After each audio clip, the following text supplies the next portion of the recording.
Hello mga bata! Ngayon, ang ating paksa ay may kinalaman sa konsepto ng demand. Ating pong kukumpletuhin ang demand schedule gamit ang demand function at ang equation formula.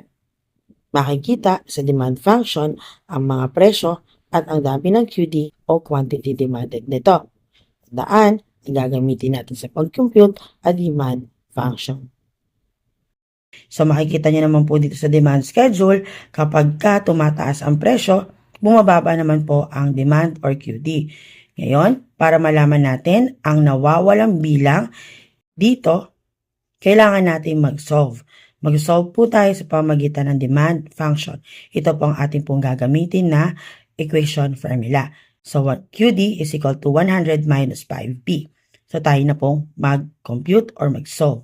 Makikita nyo po dito na ang P ay given. Nandito po yan sa demand schedule, which is 5. Ang QD naman po, ito po, siya po ang missing. Ito po ang hanapin natin. Ilan po ang dami ng demand or QD kung ang presyo ay 5 pesos. So kaya po siya naka-question mark dito. So tayo na pong mag-substitute. Gamit pa rin ang equation formula given po dito. Okay? So siya po, ito po ay QD is equal to 100 minus 5P. So mag-substitute lang po tayo. So 100 minus 5 times 5. So yung 5 po na ito, which is siya po yung P, sinubstitute po lang natin. Kasi ang 5 dito po ay ang presyo. Ang presyo naman po dito ay 5. Kaya naging 5 po siya. So magiging, kaya po siya naging 100 minus 5 times 5. So solve na po natin. 100 minus 5 times 5 is equal to 25. Kaya po ang ating QD ay 75. So ang dami ng demand or QD kapag ang presyo ay 5 ay 75 po. Okay? Now, tutungo naman po tayo sa paghahanap ng presyo. Dahil sa ikalawang bahagi ng talaan na ito o ng demand schedule, makikita nyo na missing po ang presyo kapag ang dami ng demand or QD ay 50. So, para mahanap po natin kung ano ang presyo, gagamit po tayo ng demand function sa pagsosolve at ang equation formula na to, which is ang QD is equal to 100 minus 5P. So, yan po ang gagamitin nating equation formula. So, tayo na pong mag-umpisa. Kaya yung letter P po dito, which is ang presyo, naka-question mark dahil po missing. Makikita niyo naman po sa demand schedule na missing po ito. Next, ang QD naman po ay given, which is ang 50. Kaya po siya ay 50. So, tayo po ay mag-substitute lamang po gamit ang mga given numbers na to. So, ang ating equation formula ay QD is equal to 100 minus 5P. So, mag-substitute lang po tayo. So, ang QD po natin ay 50, kaya po ito ay 50 is equal to 100 minus 5P. So, this time, after tayong mag-substitute, tayo na pong magta-transpose. Sa pagta-transpose po, kinakailangan na ang 5P ay maililipat po dito sa kabila. At ang 50 naman, which is ang QD, ay maililipat dito sa kabila.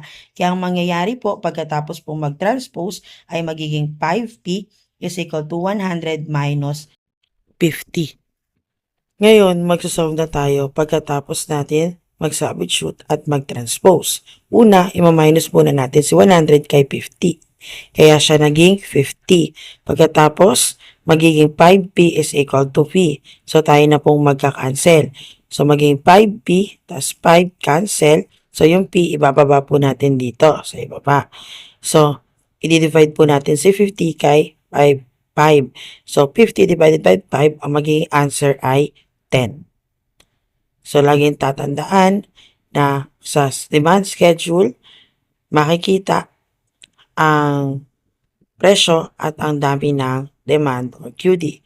Maaaring magbago ang demand o QD sa pagbabago din ng presyo.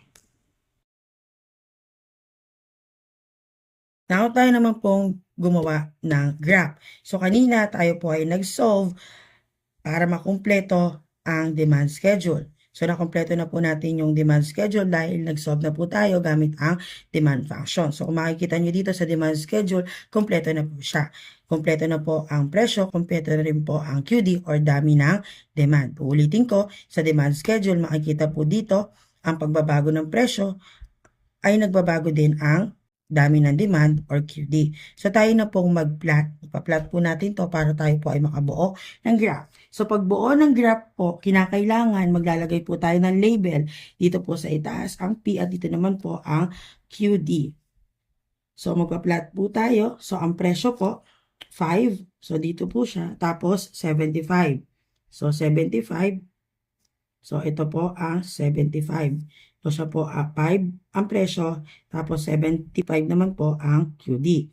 Sumunod tayo sa ikalawa. 10 ang presyo at ang QD naman po ay 50. So punta po tayo sa 10. Ito po ang 10 kasi ito po ay presyo. Ito po ay QD or demand. So 10 tapos 50. So ito po ang 50. So 10, 50. So ito po yun. So magpa-plot. Na-plot po na natin. Na-plot na po natin. Ang presyo ay 10 at ang QD naman ay 50. Sumunod naman po, ang presyo ay 15 at ang QD naman po ay 25. So punta po tayo ulit sa presyo. So ito po ang 15. Then punta po tayo sa QD. So ang QD po natin dito ay 25. So ang QD po ay nandito.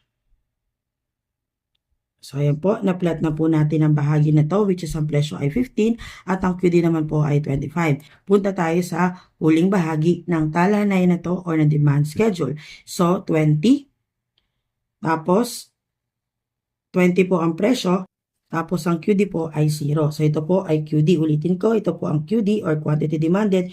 Ito naman po ay ang presyo. So, ito po ang QD, 0. Tapos, hanapin po natin ang 20, which is ang presyo. So, kaya po ang naging sagot ay ito. So, ito po ay pakurba. Ang tawag po dito ay demand curve. Sa demand curve po, makikita ang isang graph saan ang quantity demanded or ang QD ay nagbabago batay sa presyo. Yun lamang po. Maraming salamat!